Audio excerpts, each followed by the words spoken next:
اور صرف نبیوں کا نہیں، ان کے ایماندار امتیوں کا بھی ذکر فرمایا۔ اور ایک بڑے احسن پیرائے میں قرآن مجید سورہ آل عمران کی آیت نمبر 146 ہے، اس ایک آیت کریمہ نے اگر مسلمان صاحب ایمان اس ایک آیت پر صحیح دل سے غور کرے تو یہ آیت اس کے اندر ولولہ پیدا کر دیتی ہے، جذبہ پیدا کر دیتی، اسے آگے بڑھنے کے لیے یہ ہتھیار کا کام دیتی ہے، سواری کا کام دیتی ہے، حوصلہ اتنا بڑھاتی ہے کہ بغیر سواری کے انسان سفر کرتا ہے۔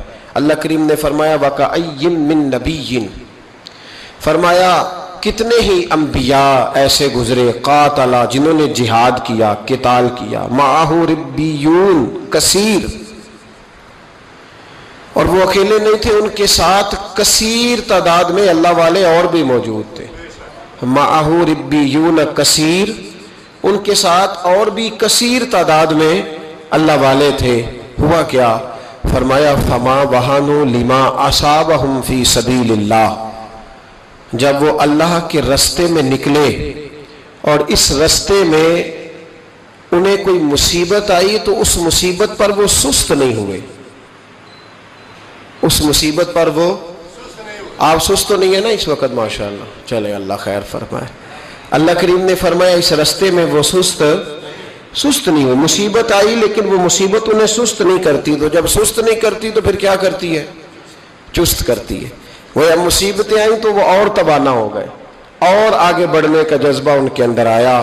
فرمایا وہ سست نہیں ہوئے، وما ضعفوا، کمزور بھی نہیں پڑے، ضعف نہیں دکھایا مصیبتوں کے راستے میں، رو کے نہیں دکھایا، پریشان ہو کے نہیں دکھایا، موٹے جسم کو پتلا کر کے نہیں دکھایا اور بڑی پریشانی آ گئی۔ وما استکانوا، اور فرمایا وہ کسی مصیبت کے سامنے دبے بھی نہیں، کہیں انہیں ان کی باتوں میں لفظوں میں کوئی کمزوری نہیں آئی۔ ایک تو سست نہیں ہوئے، کمزوری نہیں دکھائی، اور تیسرا کسی بھی معاملے میں کبھی دب کے وقت تو یا اللہ تو انہیں جنت دے گا، جہنم سے آزاد کرے گا، ان کی آخرت کے ساتھ کوئی اچھا معاملہ کرے گا، تو اللہ کریم نے ان کا جو صلہ بیان کیا وہ بھی بڑا حسین ہے۔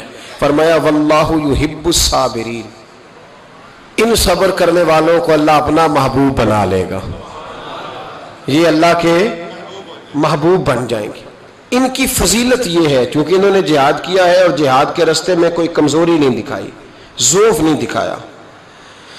آزمائش ہمارے ہاں نا ہمیں ثابت کرنا پڑ رہا ہے کہ ہم کچھ کر رہے ہیں، ہمیں ثابت کرنا پڑتا ہے، ہمیں بتانا پڑتا ہے۔ ہم اپنے بچوں سے فرما برداری خیرات میں مانگتے ہیں، یار میری فرما برداری کیا کر، اس کو حدیثیں سناتے ہیں، یہ تو خیرات میں مانگ رہے ہیں آپ، خیرات میں مانگ کے بھی کبھی کسی کا گزارا ہوا ہے؟ ماں باپ جلد بازی دکھاتے ہیں، شور کر کے، جلال دکھا کے اپنی تابع داری کراتے ہیں، کیا اس طرح بھی کبھی کسی نے فرما برداری کی؟ جلد بازی، پریشانی، میں نے ایسے کیا ہے، میں بڑی نوکری کرتا ہوں، میں بڑا اچھا ہوں، میں بڑا نیک ہوں، فلانا مجھ سے بڑا راضی ہے، میرے استاد بڑے خوش ہیں، میرے مرشد مجھ سے پیار کرتے تھے۔ جس کے مرشد اس سے پیار کریں اسے بتانے کی ضرورت نہیں پڑتی، جس کے استاد اس سے راضی ہوں اسے ذکر کرنے کی حاجت نہیں ہوتی۔ اور بھائی جو بندہ نیک ہو نا، نیک پرہیزگار ہو، محنتی ہو، اپنے منہ سے نہیں بتاتا میں پرہیزگار یا محنتی ہوں، اس کی محنت خود بتاتی ہے کہ اس نے محنت کی ہے۔ مجھے جی 15 20 50 لوگ بڑا جانتے ہیں، کسی سے پوچھ لیں بھئی تو نہ یہ بات کہے، کوئی اور کہے گا تو پھر سمجھ میں یہ کمزوری ہے، یہ ضعف ہے، یہ ہمارے اندر کی وہ کمزوری ہے جو جہاد زندگانی میں ہمیں لوگوں سے پیچھے رکھتی ہے، پھر ہم آگے نہیں بڑھ پاتے۔ اپنا بتانا جسے پڑتا ہے اسے، وہ تو کمزور آدمی ہے، اسے بتانا پڑا ہے کہ میں کچھ ہوں۔ شیخ سعدی فرمایا کرتے تھے جس کو بتانا پڑے نا میں خوشبو ہوں، وہ خوشبو ہوتی نہیں، کیونکہ خوشبو جو ہوتی ہے وہ بتایا نہیں پڑتا، بلکہ جب خوشبو ہوتی ہے تو خوشبو آ ہی جاتی ہے، جب خوشبو ہوتی ہے تو پھر خوشبو آ ہی جاتی ہے۔ جہاد زندگانی میں صبر ہونا چاہیے، لیکن اللہ کریم نے کیا فرمایا؟ فرمایا والا نبلونکم، میں ضرور تمہیں آزماؤں گا، میں ضرور تمہیں، نامی کوئی بغیر مشقت نہیں ہوا، 100 بار جب کٹا تب جا کر نگی ہوا، میں ضرور تمہیں آزماؤں گا. کس طرح؟ بشیء من الخوف والجوع ونقص من الاموال والانفس والثمرات. فرمایا میں تمہیں خوف سے آزماؤں گا، میں تمہیں بھوک سے آزماؤں گا، میں تمہیں مالوں جانوں اور پھلوں کی کمی سے آزماؤں گا. پھلوں کی کمی کیا ہے؟ والثمرات کیا ہے؟ اس پر مفسرین نے بڑا کچھ لکھا ہے. کہتے ہیں کہ جو والثمرات ہے نا، پھلوں کی کمی، اس سے ایک مراد تو یہ ہے کہ انسان کے مال میں نقصان ہو جاتا ہے، لیکن ایک مراد اس سے یہ ہے والثمرات سے کہ پھل نتیجے کو کہتے ہیں، پھل رزلٹ کو کہتے ہیں. کہتے ہیں نا مجھے اس کا پھل بڑا ملا ہے، تو پھل سے مراد وہاں سیب نہیں ہوتا، پھل سے مراد وہاں انگور نہیں ہوتا، وہاں پھل سے مراد رزلٹ ہوتا ہے. تو فرمایا والثمرات، میں تمہیں پھلوں کی کمی سے آزماؤں گا. یعنی تم بڑی محنت کرو گے، بالکل صحیح چلو گے، حق پہ ہوگے، لیکن نتیجہ تمہاری مرضی کا نہیں آئے گا. رزلٹ تمہاری کو نہیں سمجھ آئی آپ کو میری بات؟ رزلٹ تمہاری مرضی کا. والثمرات، میں اس رزلٹ سے تمہیں آزماؤں گا. محنت تم میری مرضی کی کرو گے، نتیجہ تمہاری مرضی کا نہیں، وہ بھی میری مرضی کا. رزلٹ بھی جنگ احد میں صحابہ کی جد و جہد میں کوئی شک نہیں تھا، پر نتیجہ اللہ کی مرضی کا نکلا، نتیجہ اللہ کی مرضی کا نکلا. میرے بھائی، میدان کربلا میں امام حسین کے ساتھ خدا تھا. اللہ کرے آپ کو سمجھ آئے میری بات کی. میدان کربلا میں تلواریں یزیدیوں کے ساتھ تھی، حکومت ان کے ساتھ تھی، سارا کچھ ان کے ساتھ تھا، پر رب امام حسین کے ساتھ تھا. اس لیے کہ اللہ کہتا ہے ان اللہ مع الصابرین، میں صبر کرنے والوں کے ساتھ. اللہ امام حسین کے ساتھ تھا، لیکن بظاہر نتیجہ شہادت میں نکلا. وہ ہمارے یہاں نا کچھ بیچارے دوست ہیں جو ہر وقت فرقہ واریت کو ہوا دیتے ہیں، خرابی کرتے ہیں، امت میں تفریق پیدا کرتے ہیں. میرے پاس ایک صاحب آئے، کہنے لگے جناب وہ حضرت علی مشکل کشا ہیں. میں نے کہا نہیں، نیرے مشکل کشا نہیں، حاجت روا بھی ہے، اس لیے کہ مولا کا معنی مددگار ہے. تو کہنے لگے پھر انہوں نے میدان کربلا میں حضرت امام حسین کی مدد کیوں نہیں کی؟ تو میں نے کہا تو یہ بتا کہ میدان کربلا میں اللہ نے ان کی مدد کیوں نہیں کی؟ اللہ نے کیوں نہیں مدد کی؟ اس سوال کا جواب دے. چپ کر گیا. وہ یہاں حضرت سلطان باؤ رحمۃ اللہ علیہ کے عرس پہ نا لوگ گاڑیوں میں جاتے ہیں. چلیں ہمیں بھی بعض طریقوں سے اختلاف ہے، لیکن جو اہل اللہ کی عقیدت میں جاتے ہیں وہ بڑے بہترین لوگ ہیں. تو وہ گاڑی جا رہی تھی، ایکسیڈنٹ ہو گیا، کچھ لوگ فوت ہو گئے، کچھ زخمی ہو گئے. تو ایک صاحب دوڑے دوڑے آئے، کہنے لگے جی وہ فلاں جگہ ایک مولوی صاحب کہہ رہے تھے کہ دیکھو جی پھر بابے نے بچایا کیوں نہیں؟ تو میں نے کہا میں ایک سال حج کرنے گیا تھا تو 750 آدمی فوت ہو گیا تھا، اللہ نے بچایا کیوں نہیں؟ وہاں گئے تھے، احرام باندھے تھے، فوت ہو گئے، اللہ نے بچایا کیوں نہیں؟ سمجھ آ رہی ہے میری بات کی؟ کیوں لوگ ایسی کمزور باتیں کرتے ہیں؟ بابا جی نے بچایا کیوں نہیں؟ او خدا کے بندے یاد رکھو اور سمجھو، میرے نبی پاک علیہ السلام نے فرمایا جو حج عمرے کے رستے میں فوت ہو جائے روزانہ اس کے لیے حج اور عمرے کا ثواب لکھا جائے گا. تو اگر اسے بچا لیا جاتا تو ثواب کیسے لکھا جاتا؟ یہ حکمت ہے. امام حسین صرف شہید نہیں، سید الشہداء ہے. خالی شہید نہیں، سید الشہداء ہے. تو بتاؤ نا بھلا، اگر حضرت علی ان کی مدد کرتے، اللہ ان کی وہاں اس انداز میں مدد کرتا جو ہمارا خیال ہے، تو پھر یہ سید الشہداء کا درجہ انہیں کیسے ملتا؟ تو کمزوری، لوگ کمزور باتیں کرتے. یاد رکھو اعلیٰ درجات کے لیے اللہ آزماتا ہے، پھر اعلیٰ درجے دیتا ہے. فرمایا میں آزماؤں گا وَلَنَبْلُوَنَّكُمْ بِشَيْءٍ مِّنَ الْخَوْفِ وَالْجُوعِ وَنَقْصٍ مِّنَ الْأَمْوَالِ وَالْأَنفُسِ وَالثَّمَرَاتِ.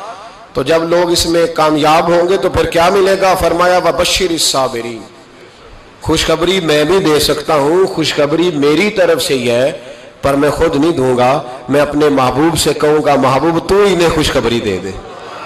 پھر محبوب کی زبان سے خوشخبری. جہاد زندگانی میں آزمائشوں کا مقابلہ کرنے کے لیے تیار رہیں. ہم تو جلد باز سے لوگ ہیں، جلدی سے.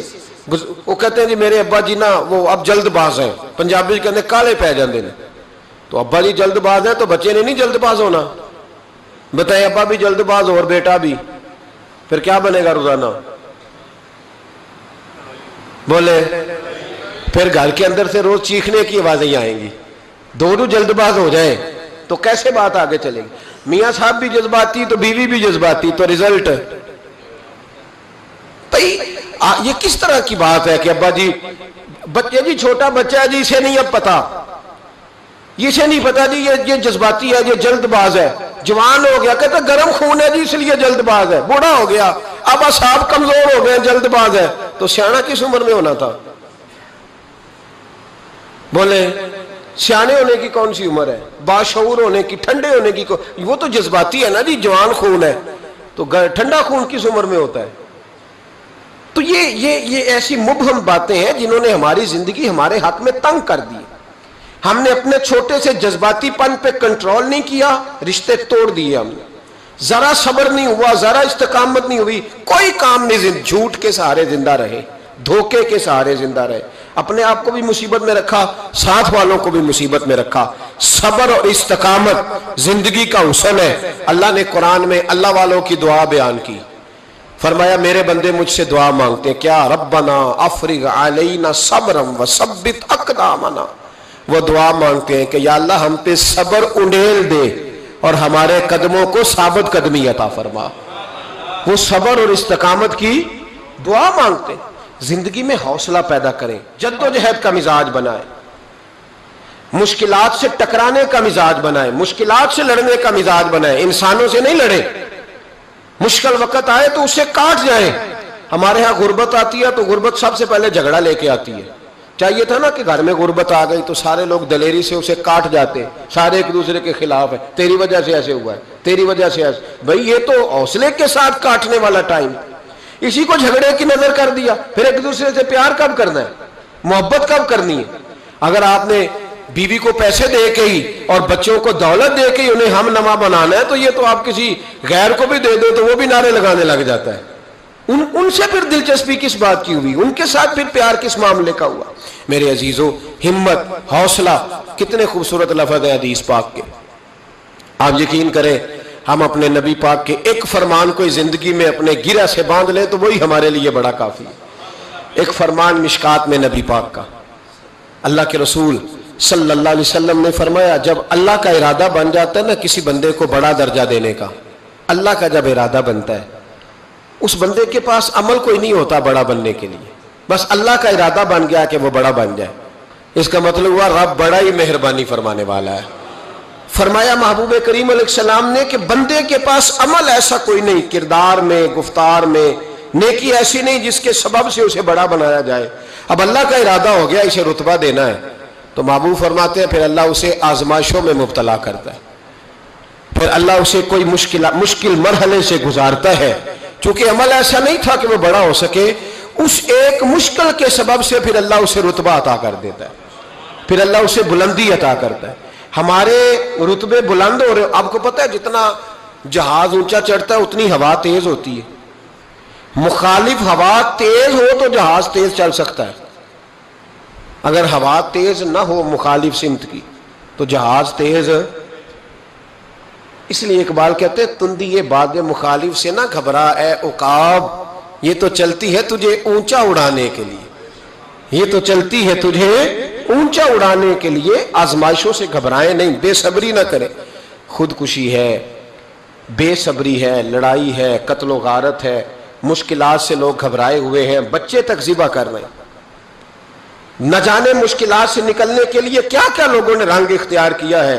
تو اگر خود کوشش کرے گا تو ناکام ہو جائے گا، تو اپنے آپ کو اللہ رسول کے حوالے کر دے، تو ان کے سپرد کر دے۔ بڑی خوبصورت حدیث سنے میرے نبی پاک علیہ السلام فرمان، اس حدیث کو کہتے ہیں حدیث قدسی۔ حدیث قدسی وہ ہوتی ہے جو فرمان اللہ کا ہوتا ہے، بیان نبی پاک فرماتے ہیں۔ نبی کریم علیہ السلام فرمانے لگے کہ اللہ فرماتا ہے میں جب اپنے کسی بندے کو بیمار کرتا ہوں، میں جب اپنے کسی بندے کو بیمار کرتا ہوں تو فرمایا اس کی لوگ تیمارداری کرنے آتے ہیں، پوچھتے ہیں تیرا کیا حال ہے، تو نبی کریم فرمانے لگے اگر وہ لوگوں کے سامنے میری شکایت نہ کرے، میری شکایت نہ کرے اور میرا شکوہ نہ کرے، کچھ لوگ شکوہ کرتے ہیں نا، کہتے ہیں دیکھو جی مجھے بیمار کر دیا، میں کتنا بیمار ہوں، فرمایا اگر وہ عیادت کرنے والوں کے سامنے میری شکایت نہ کرے تو میں اس کے خون سے بہتر خون اسے عطا کر دیتا ہوں اور اس کے گوشت سے بہتر گوشت اسے عطا کرتا ہوں، اور فرمایا جب وہ قیامت کے دن آئے گا تو میں اسے بغیر حساب کتاب جنت عطا کر دوں گا۔ دنیا میں شفا بھی کامل دوں گا، یعنی پچھلے خون سے بہتر خون ملے گا، پچھلے جسم سے بہتر جسم ملے گا۔ ہمارے ہاں شکایات کا دروازہ کھل جاتا ہے، دیکھو جی میں نے تو کوئی گناہ ہی نہیں کیا، میں کیسے بیمار ہو گیا، میں نے تو کوئی ظلم نہیں کیا، میں کیسے بیمار ہو گیا۔ او بھائی رب تیرے درجات بلند فرمانا چاہ رہا ہے، اللہ تبارک و تعالیٰ تجھے بلندیاں دینا چاہ رہا ہے، اور تو یہاں کمزور پڑ گیا ہے۔ تمام انبیاء کرام کی زندگی میں آزمائش، تمام صحابہ کی زندگی میں آزمائش، اہل بیت سارے آزمائش سے گزرے، اولیاء اللہ سارے آزمائش سے گزرے۔ جو آدمی چاہتا ہے نا کہ میں بڑے سکون میں رہوں اور میں کوئی درجہ بھی پا جاؤں، یہ کام اتنا آسان ہے۔ ہم سارے محبوب بن کے جینا چاہتے ہیں، میں محبوب ہوں جی، میں لاڈلا ہوں جی، سارے لاڈلے، سارے لاڈلے۔ لاڈلا وہ نہیں ہوتا جو فرنٹ سیٹ پہ بیٹھا ہوتا ہے، لاڈلا وہ ہوتا ہے جو جھاڑو دے رہا ہوتا ہے، لاڈلا وہ ہوتا ہے جو لنگر کھانے میں تپ رہا ہوتا ہے، روٹیاں پکا رہا ہوتا ہے، وہ لاڈلا ہوتا ہے۔ جو اچھا دستار پہن کے اور اچھی ویسٹ کوٹ پا کے فرنٹ سیٹ پہ آتے ہیں نا، تصویریں جس کی زیادہ آتی ہیں، وہ لاڈلا اس لیے کہ وہ تو پکی پکائی پہ آیا ہے، پکی پکائی پہ آیا ہے۔ خواجہ باقی باللہ رحمت اللہ تعالیٰ علیہ کے دائیں بائیں بڑے لوگ رہتے تھے، لیکن باقی باللہ رحمت اللہ علیہ کچھ دینے لگے نا، جب تو اپنے باورچی کو بلایا، روٹیاں پکانے والے، کہنے لگے میرا کچھ دینے کا پروگرام بن گیا، بتا تجھے کیا دوں۔ کس کو؟ بول کے بتائے کیسی یہ تو تیہ خان سامنے کی جی، باورچی کی۔ لیکن وہ بھائی جو تیرے لیے دھوپ میں جلتا ہے اس کا بڑا درجہ ہوتا ہے۔ کہانیاں جو لوگ سناتے ہیں نا وہ کہانیوں والے رہ جاتے ہیں، جو درجات والے ہوتے ہیں وہ محنت کر رہے ہوتے ہیں، کسی کونے میں بیٹھے ہوتے ہیں، ان کی تصویریں اکثر نہیں آتی، ان کی تصویریں نہیں آتی، جو کہ پیچھے ہوتے ہیں، وہ کام میں لگے ہوتے ہیں، ان کی فوٹو کیسے آئے گی؟ حضرت باقی باللہ باورچی کو بلا کے کہنے لگے تو نے ساری زندگی میرے لیے چولہے کے آگے گزار دی۔ لوگ روٹی کھاتے رہے، کہتے رہے جی میرے حضرت صاحب بڑے میرے اوپر مہربان ہے، میں گیا ہوں تو لنگر بڑا شاندار کھلایا ہے، لیکن تو ساری زندگی تندور پہ رہا، ساری گرمیاں تیرا پسینہ خشک نہیں ہو سکا، تجھے دینا ہے، تو بتا تو کیا لے گا؟ تو بڑا سیانہ تھا وہ باورچی، کہنے لگا بابا دولت کی تو ضرورت ہی کوئی نہیں، اس لیے کہ یہاں فقر اور فاقہ اور دولت کا جو میں نے رنگ دیکھا ہے وہ سمجھ گیا ہوں کہ اللہ کی نظر میں دولت کی ضرورت حاجت نہیں، کوئی قدر نہیں، یہ نہیں چاہیے۔ فرمایا کوئی عہدہ، کہنے لگا حضور اس سے بڑا بھی کوئی عہدہ ہوگا کہ آپ نے بلا کے سامنے بٹھا لیا ہے، چھوڑے۔ فرمایا چل کچھ تو کہنا، کہنے لگا بابا اگر کچھ کرنا ہی ہے تو مجھے اپنی طرح کا بنا دے، اپنی طرح کا بنا دو، چلو تو من شدی من تو شدم، اپنی طرح کا بناؤ، بات ختم ہو جائے۔ حضرت باقی باللہ کہنے لگے اٹھ، پھر اٹھ کے کھڑا ہوا، سینے سے لگایا، کہا مولا اس کی خواہش پوری کر دے۔ کہتے ہیں جب وہ پیچھے ہٹا نا تو سمجھ نہیں آتی تھی باورچی کون ہے اور باقی باللہ کون ہے۔ تیری تصویر میں وہ رنگ بھرے ہیں میں نے، لوگ دیکھیں گے تجھے اور پہچانیں گے مجھے۔ تیری تصویر میں وہ رنگ بھرے ہیں میں نے، لوگ دیکھیں گے تجھے اور پہچانیں گے مجھے۔ وہ لوگ آئے تو اب پہچاننے مشکل ہو گیا، یہ باقی باللہ ہے یا یہ باقی باللہ ہے، یہ حضرت ہے یا یہ حضرت ہے۔ تو حضرت باقی باللہ مسکرائے، اس سے باورچی سے کہنے لگے اب دنیا میں باقی باللہ تو ایک ہی رہ سکتا ہے نا، دو تو رہ نہیں سکتے، کیونکہ باقی باللہ اللہ نے پیدا ہی ایک کیا ہے، تو اب بن گئے ہیں دو، اب تو بتا تیرا کیا خیال ہے؟ کہنے لگا حضور میرا خیال اب کچھ بھی نہیں، میری خواہشہ پوری ہو گئی ہے، اب میرا خیال اب میں تکمیل تک آ گیا ہوں، اب مزید اس سے آگے بھی کوئی خواہش کروں تو میری کمزوری ہے، اس سے آگے بھی کوئی خواہشیں ختم ہو گئی۔ حضرت باقی باللہ نے اس کی طرف دیکھا، انہوں نے آپ کی طرف دیکھا، اس نے کلمہ پڑھا اور اس کی روح ہی پرواز کر گئی۔ لوگوں نے کہا حضور یہ کیا ہے؟ فرمایا یہ ہے کہ میری طرح کا بننے کے لیے اسے جان دینی پڑی ہے، جان دینی پڑی ہے۔ یہاں لوگ بغیر جان دیے کہتے ہیں باپ میرا چونکہ رنگ گورا ہے تو لہذا اللہ فٹافٹ مجھے درجہ عطا کر دے، چونکہ میں مسکراتا صحیح ہوں تو جلدی جلدی سے۔ او خدا کے بندے، جو لاڈلے تھے حسنین کریمین، جو لاڈلے تھے، جو لاڈلے تھے، جو اصل لاڈلے تھے، اللہ اکبر، اس طرح کے لاڈلے کہ پشت پہ حضور نماز پڑھ رہے ہیں، میرا بچہ نماز پڑھتے آئے تو ہو سکتا ہے اس کی اماں سے میرا جھگڑا ہو جائے، لے جاؤ گھر، نماز بھی نہیں پڑھنے دیتا۔ مصطفیٰ کریم نماز پڑھے اور امام حسین سجدوں سے کھیلنے لگ جائے، سجدوں سے کھیلنے لگ جائیں، جب چڑھے حضور کی کمر مبارک پہ تو رب کریم کہے محبوب چل تو میرا سجدہ لمبا کر دے، حسین کو بیٹھا رہنے دے۔ اتنا لاڈلا، اتنا لاڈلا، اتنا لاڈلا کہ نبی رحمت صلی اللہ علیہ وسلم نماز پڑھ رہے ہو، امام حسن اور حسین آ جائیں، ٹانگوں میں آ کے گھسیں، حضور قدم کھول دیں، یہ گزر گئے، واپس آئیں تو قدم کھول دیں، یہ گزر گئے۔ جو سجدوں سے کھیلتے رہے، بڑے لاڈلے تھے، پر پتہ ہے پھر ان کا حال کیا ہوا؟ جس گردن کو مصطفیٰ کریم نے چوما، اور حضرت ابو ہریرہ رضی اللہ تعالیٰ عنہ فرماتے قسم اللہ کی عزت کی، جس طرح پہلی کھجور پہلا پھل پکتا تھا تو پہلا گھر میں پھل آتا تھا تو باغ کا مالک کھجور چوستا تھا، پہلا پھل آیا، بڑا مزہ آیا، فرماتے اس طرح میں نے نبی پاک کو امام حسین کی زبان چوستے دیکھا، اس انداز میں لاڈ۔ پھر پتہ ہے انجام کیا ہے؟ یاری تیری سونا ہے پر ازمائشاں تیریاں اگ، اے سونا پرکھیا جاوندا ہی پہلو نال اگاں دے لگ، میں دی بڑا لاڈلا ہوں۔ کس طرح؟ کیا آزمائش آئی زندگی میں؟ کس طرح؟ اللہ نے قانون والا نبلونکم، میں ضرور آزماؤں گا، تو ابھی تک آزمایا ہی نہیں گیا بھائی، دھیان کر، کچا ہی رہ گیا تو، توجہ کر، ابھی تیرے اوپر کوئی آزمائش نہیں آئی۔ یہ آزمائش حضرت آدم سے شروع ہوئی، مصطفیٰ کریم فرمانے لگے میں سب سے لاڈلا ہوں، سب سے زیادہ آزمائش مجھ پہ آئی۔ جناب صدیق اکبر کے گلے میں پٹکا ڈال کے انہیں گھسیٹا گیا، حضرت عمر کو روڑے مارے گئے، جناب عثمان غنی کے ارد گرد چٹائی باندھ کے ان کا چچا دھواں دیتا تھا، حضرت علی نے خیبر میں کتنے زخم کھائے، خندق میں کتنا دھواں ان پر پڑا، کتنی ریت جنگوں میں آئی، امام حسن کو زہر دیا گیا۔ سیدہ فاطمہ رضی اللہ تعالیٰ عنہ کہتی ہیں جب بھی دیکھے دکھ ہی دیکھے، جو بڑے پیارے تھے وہ تو دکھوں میں رہے، تو کس طرح کا پیارا ہے؟ ایک روایت میرا دل ہے، وہ میرا عنوان نہیں تھا، میرا ذہن نہیں تھا، آ گئی پر بیان۔ ایک صحابی تھے، نے گھر آ کے اپنی بیوی کو بتایا کہ نبی پاک علیہ السلام فرمانے لگے آج حضور نے فرمایا ہے کہ جس سے اللہ پیار کرتا ہے اسے آزمائشوں میں ڈالتا ہے۔ بی بی خاموش ہو گئی، سن لیا۔ اگلی صبح رات شوہر نے پانی مانگا تو ساری رات پانی لے کے کھڑی رہی۔ سویرے شوہر کہنے لگا بڑا راضی ہوں، کچھ مانگ لے، کہنے لگی آپ میرے ساتھ علیحدگی اختیار کر لیں، نہیں رہنا چاہتی آپ کے ساتھ، طلاق دے دیں مجھے۔ کیسی تو بات کر رہی ہے؟ کہا آپ نے وعدہ کیا آپ دیں گے، آپ مجھے علیحدہ کر دیں۔ بڑے پریشان ہوئے، اتنی فرما بردار عورت کو کیسے چھوڑ دوں؟ کہنے لگے چل حضور کے پاس چلتے ہیں، وہاں فیصلہ کراتے ہیں۔ دونوں اٹھے نبی کریم کی بارگاہ کی طرف، رستے میں صحابی کا ٹھوکر لگی، پیر کی گھٹنا زمین پہ لگا، پھٹ گیا، کئی جگہ سے خون نکلا۔ بی بی کہنے لگی چل واپس گھر چلے، میں نے نہیں طلاق لینی۔ کہنے لگے تو بڑی بیوقوف ہے، میرا گھٹنا ٹوٹ گیا، اتنا میں پریشان، آپ تو کہتی ہے نہیں لینی، کیا مسئلہ، چل واپس، اب میں حضور کے پاس لے جاؤں گا۔ تو بڑی نادان ہے، پہلے کہہ رہی تھی طلاق لینی بغیر وجہ کے، رب کہتی ہے نہیں لینی۔ تو وہ خاتون کہنے لگی آپ نے گھر آ کے بتایا تھا نا کہ جس سے اللہ پیار کرتا ہے اس پہ مصیبتیں آتی ہیں، تو میں جب سے آپ کے گھر آئی تھی کوئی مشکل بھی نہیں آئی تھی، تو رات میں سوچنے لگی کہ اس پر تو کوئی مشکل ہی نہیں آئی، لگتا ہے اللہ اس سے پیار ہی نہیں کرتا، اس لیے میں نے آپ سے طلاق لینے کا ارادہ کیا تھا۔ اب مشکل آ گئی ہے، اب خون نکل آیا ہے، اب مجھے سمجھ آ گیا رب آپ سے بھی پیار کرتا ہے، اب چلو گھر چلیں۔ اب آپ کے او بھائی، یہ جو بالکل ہم نا لاڈلے بن گئے، اور بلا وجہ کے لاڈلے، مفت کے لاڈلے، کوئی مطلب نہیں، کوئی لینا دینا نہیں۔ بہت سارے ایسے لوگ آتے ہیں جو آ کے دکھاتے ہیں کہ میں لاڈلا ہوں، تو ان کے لاڈ دیکھ لیے جاتے ہیں۔ او بھائی لاڈلے نہ بنے زندگی میں، اللہ رسول کی نظر میں محنت کرنے والے، جہاد زندگانی میں صبر والے، استقامت والے بنے۔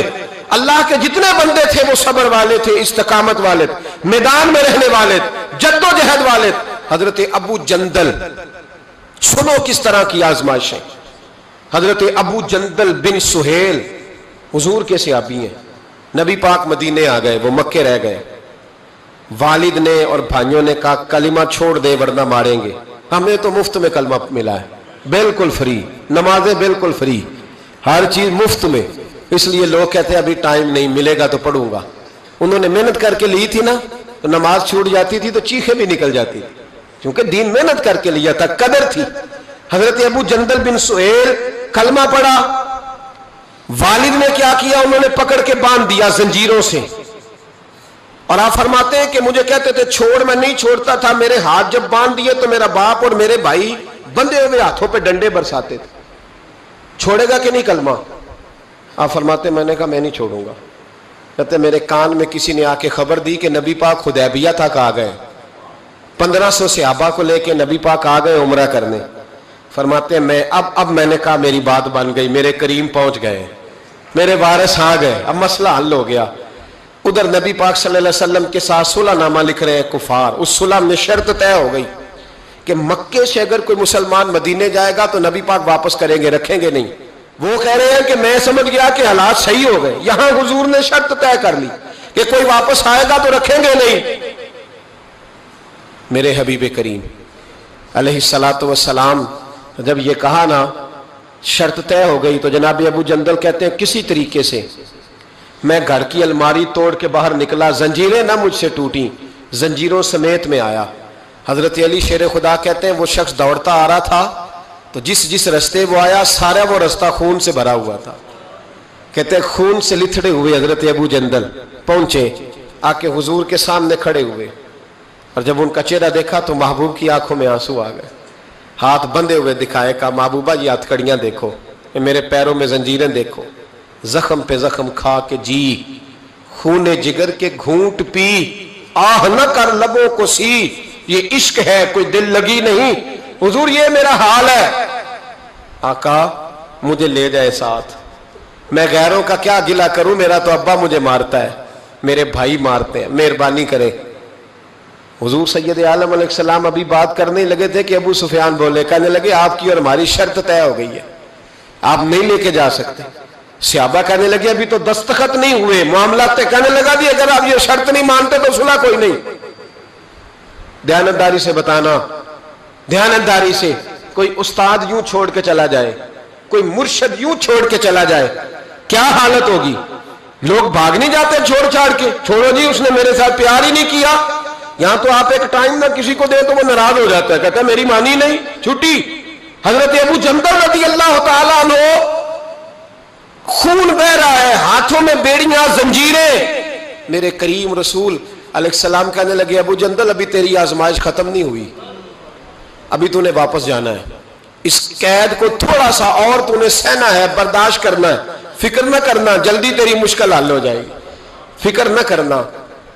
باپ ہنسنے لگا, ادھر دیکھو گریبان سے پکڑ کے کھینچ کے کہنے لگا ان کے ساتھ جانا چاہ رہا تھا تو, یہ تجھے لینے آئیں گے.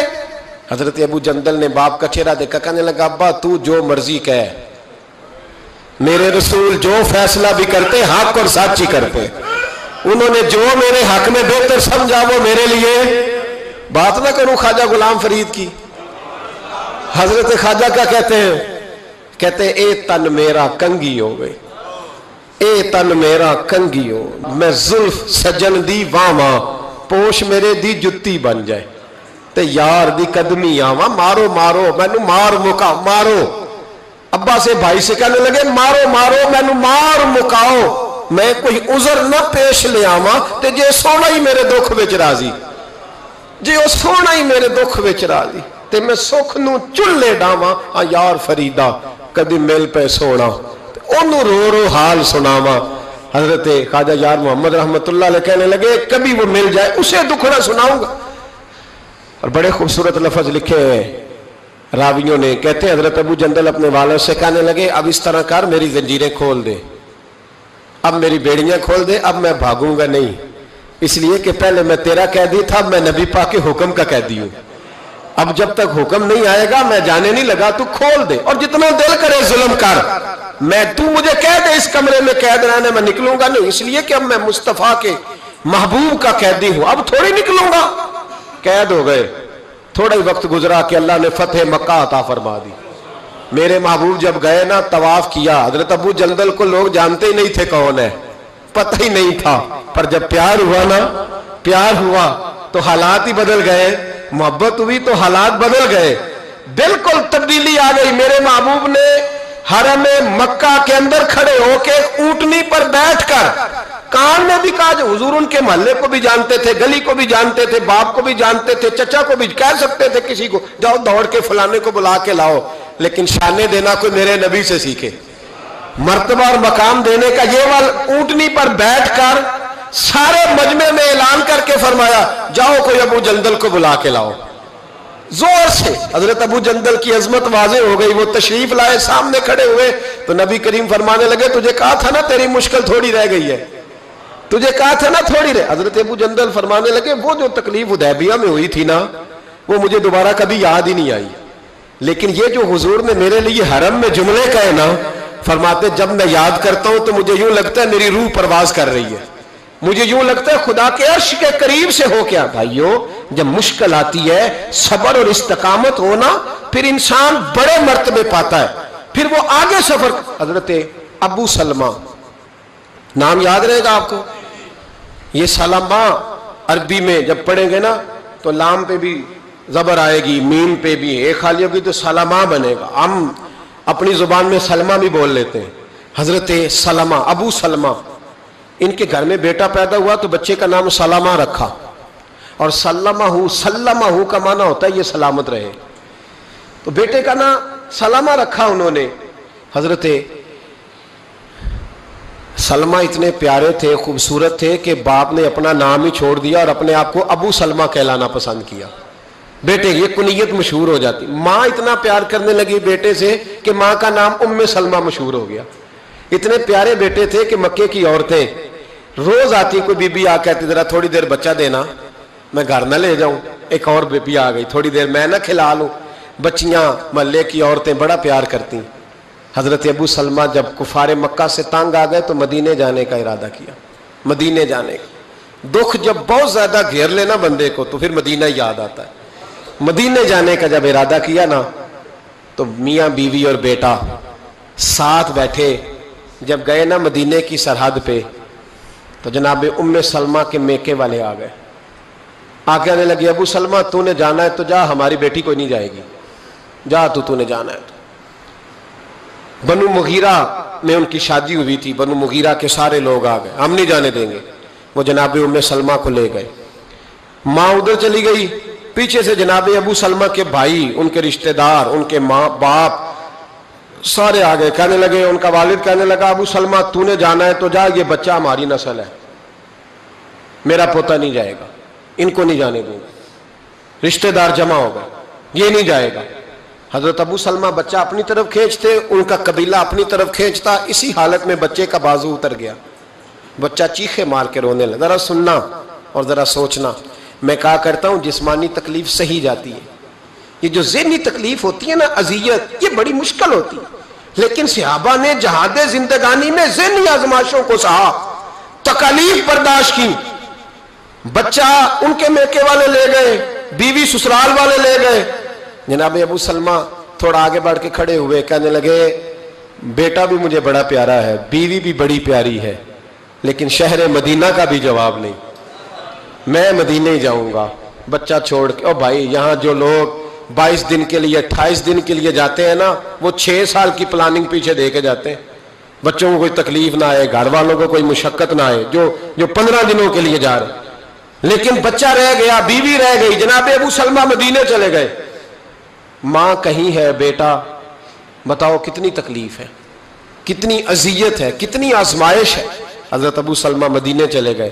حضرت ام سلمہ سارا دن ایک پہاڑی پہ بیٹھی رہتی اور روتی رہتی، اور جو اس طرف سے آتا ان کے سسرال کی طرف سے، اس سے پوچھتی میرے بیٹے کا کیا حال ہے، روٹی ٹائم پہ کھاتا ہے، اس کا بازو ٹھیک ہو گیا ہے. حضرت ابو سلمہ مدینہ منورہ میں پہاڑ پہ بیٹھے رہتے. جو لوگ مکے آتے پوچھتے میرے بیٹے کو دیکھا ہے کہیں گلی میں کھیلتے، ان کی ماں کا کیا حال تھا. کسی کو رحم نہیں آیا میری بیوی پر، ابھی بھی کسی کو خیال نہیں آیا. صبح شام میں روتے گزر گئی. 2 دن نہیں، 4 دن نہیں، 5 دن نہیں، پورا سال گزر گیا. پورا سال یہاں مفت میں دین ملا ہے، مفت میں. ہم مدارس میں کہتے ہیں مفت میں قرآن پڑھائیں گے، بچہ داخل کرا جاؤ. مفت میں حدیث سکھائیں گے، داخل کرا دو. کہتے ہیں نا بھائی مذہب کی بات، مذہب سے تو ہمارا سوتیلا رشتہ ہے. اگر بچہ اسکول میں نہیں چلے گا، کام نہیں سیکھے گا، پھر دیکھیں گے اس کو مولوی بنانا ہے کہ نہیں. ابھی آپ کہہ رہے ہیں یہ کیسے ہو سکتا ہے؟ سیکنڈ درجہ، دوسرا درجہ، تیسرا درجہ معاذ اللہ مذہب کو ملتا ہے. یہ لوگ تھے جو نفسیاتی طور پر مجبور ہو گئے، لیکن مذہب سے پہلا رشتہ، مذہب سے پہلا تعلق، پہلا ان کا سگا پن اپنے دین کے ساتھ. سال بیت گیا تو بنو مغیرہ کے سیانے لوگ جمع ہو کے جناب ام سلمہ کے باپ کے پاس گئے. کہنے لگے بس کر دے، تیری بیٹی کا رونا ہم سے نہیں دیکھا جاتا، چل بس کر، مہربانی کر. وہ کہنے لگا چلو ٹھیک ہے، تم کہتے ہو تو میں بیٹی کو جانے کی اجازت دے دیتا ہوں. وہی سارے لوگ پھر مل کے حضرت ابو سلمہ کے خاندان کے پاس گئے، کہا تمہیں اس بچے پہ رحم نہیں آتا؟ اس چھوٹے سے پھول پر کرم نہیں آتا؟ ماں زندہ ہے، باپ زندہ ہے، تم نے جدا کر دیا وہ بچہ۔ او بھائیو، ان لوگوں نے وہ والی قید صحیح ہے صحابہ نے جس کا ہم تصور بھی نہیں کر سکتے، لیکن صبر، استقامت پہاڑ ثابت ہوئے۔ حضرت ابو سلمہ کے رشتہ دار بھی مان گئے۔ اب ام سلمہ اپنا بیٹا لے کے ایک جگہ جمع ہوئی تو ان کا ابا پوچھنے لگا، بیٹی اب یہی رہو گی نا؟ تو حضرت ام سلمہ کہنے لگی، ابا آپ کو ابھی بھی سمجھ نہیں آئی؟ جس مدینے کے لیے سال پورا تکلیفیں صحیح ہیں، اس کو چھوڑ کے میں یہاں رہوں گی؟ کہ ایک گھوڑے کا بندوبست کر دو، مجھے اور میرے بیٹے کو گھوڑے پہ تم بٹھا دو اور مدینے میرا اللہ مجھے پہنچا دے گا، بٹھا دو میں پہنچ جاؤں گی۔ بھائیو، اس انداز میں ان کی ملاقات ہوئی۔ زندگی میں صبر نہیں رہا، حوصلہ نہیں رہا، استقامت نہیں رہی۔ ہمارے کمزور لب و لہجے نے خودکشیوں کو ایجاد کیا، ہماری کمزور طبیعتوں نے فساد کو ایجاد کیا، ہمارے رشتے ہماری مرضی کے ہیں۔ اور کسی شاعر نے کہا تھا، تیری شرطوں پہ ہی اگر کرنا ہے تجھ کو قبول، یہ سہولت تو مجھے سارا جہاں دیتا ہے۔ میری مرضی پہ میرا چچا چلے تو میرا تعلق ہے، میری مرضی پہ میرا دوست چلے تو میرا تعلق ہے، اور اگر وہ اپنی مرضی کر جائے تو پھر میرا کوئی رشتہ۔ او بھائی، یہ کیا رشتہ دار چلانے کا طریقہ ہوا؟ استقامت ہی نہیں، حوصلہ ہی نہیں، صبر ہی نہیں، اور جب بزرگوں میں نہیں تو بتائیں بوڑھوں میں۔ حضرت خباب بن ارت حضرت عمر کے پاس بیٹھے تھے، یہ واحد شخص ہے، ایک یہ اور ایک حضرت بلال، یہ دونوں جب آتے تھے تو حضرت عمر ممبر چھوڑ دیتے تھے۔ تو حضرت خباب کا اچانک چہرے سے، بخاری شریف میں موجود ہے، ان کے کمر سے نا کپڑا ہٹا تو اتنے موٹے موٹے داغ تھے۔ جناب عمر کہنے لگے، یہ کیا ہوا؟ اور مانگنے لگے، کچھ بھی نہیں۔ ایک دن ابو جہل، ابو لہب، عتبہ، عتیبہ، شیبہ سارے مل کے آئے، کہنے لگے کلمہ چھوڑتے ہو کہ نہیں؟ میں نے کہا چھوڑنے کے لیے پڑا تھا کوئی، یہ نہیں چھوٹتا، یہ بڑا عجیب نشہ ہے، یہ اترتا ہی نہیں۔ تو کہتے انہوں نے نا، مجھے نہیں پتا تھا، پہلے سے کہیں کسی حویلی میں کیکر کے کوئلے جلائے ہوئے تھے۔ کہتے مجھے لے گئے اور میرے کمر سے کپڑا کھینچ کے، یہ ہم سن لیتے ہیں نا، ذرا سوچو تو صحیح، یہاں تو گرمیوں میں روزے آ جاتے ہیں تو لوگ کہتے ہیں بڑے مشکل ہے، کوئی فتویٰ دو سردیوں میں چلے جائیں، روزہ رکھنا مشکل ہے۔ سوچو اندازے تک زندگی کیا ہے، کس طرح جہاد زندگانی میں صبر اور استقامت توڑ کے رکھا۔ کہتے ہیں کوئلے دہک رہے تھے، مجھے لے گئے، میرے وجود سے قمیض کھینچی اور مجھے کوئلوں پہ لٹا دیا۔